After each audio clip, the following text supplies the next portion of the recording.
एक जंगल में एक कौवा रहता था जो मस्त मौला था।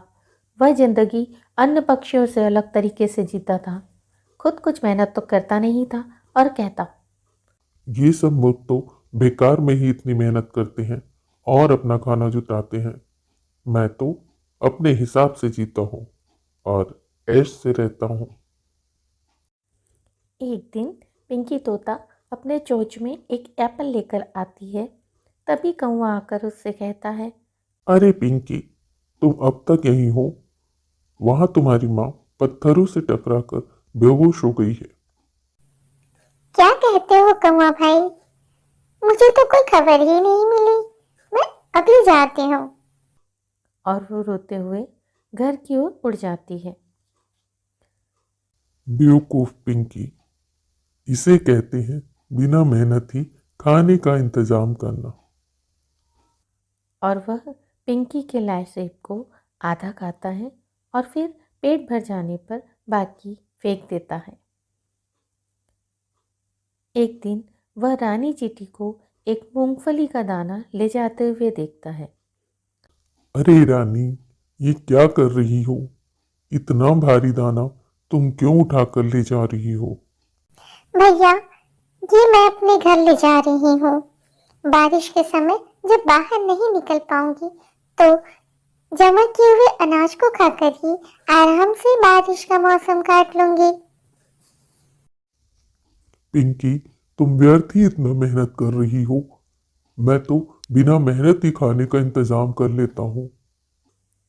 और ये कहकर वो उड़ जाता है। ऐसे ही कई दिन गुजर जाते हैं और मौसम बदलता है। बारिश का मौसम आ जाता है। एक रात जब कौवा अपने घोंसले में आराम से सोता रहता है, वाह, कितनी ठंडी ठंडी हवा चल रही है। आज तो सोने में बहुत ही मजा आएगा। तभी तेज हवा से उसका घोंसला गिर जाता है और वो बारिश के साथ बह जाता है। इतनी बारिश और ठंड में तो मैं मर ही जाऊंगा। मन ही मन कौवा सोचता है। जाकर मैं पिंकी से मदद मांगता हूँ। पिंकी अपने भाई के घर में आराम से रह रही थी। कौवे की आवाज़ से वह बाहर आती है। पिंकी बहन, मेरा घोंसला बारिश में बह गया। तुम मुझे अपने घर में रहने की थोड़ी सी जगह दे दो, वरना मैं तो मर ही जाऊंगा। तुम इसी योग्य हो। तुमने मुझे झूठ कहकर मेरा एप्पल खा लिया था ना। अब तुम्हारी यही सजा है। ये कहकर पिंकी ने उसे भगा दिया। कौवा वहां से लौट रहा था कि उसने देखा रानी चींटी एक पत्ते से पानी के बहाव को मोड़ रही है। अरे रानी बहन, तुम क्यों इतनी बारिश में भीग रही हो? तुम्हारे पास तो पर्याप्त खाने का सामान है और घर भी है। क्या मैं भी तुम्हारे घर में रह सकता हूँ? हाँ कौवे भाई, मैं तो इस पत्ते से पानी के बहाव की दिशा बदल रही हूँ ताकि ये पानी मेरे घर में ना घुस जाए। आप जाकर मेरे घर में अच्छे से आराम कर लो। मैंने बहुत सा खाना जमा कर रखा है। आप पेट भर खा भी लेना। मैं तो पूरी रात यहीं पर रहूंगी और बारिश से अपने घर को बचाने का प्रयास करती रहूंगी। रानी की बातें सुनकर कौवे का मन भर गया। उसने सोचा, मैं इसकी इतनी हंसी उड़ाता था और देखो, ये मुझे अपना खाना दे दे रही है।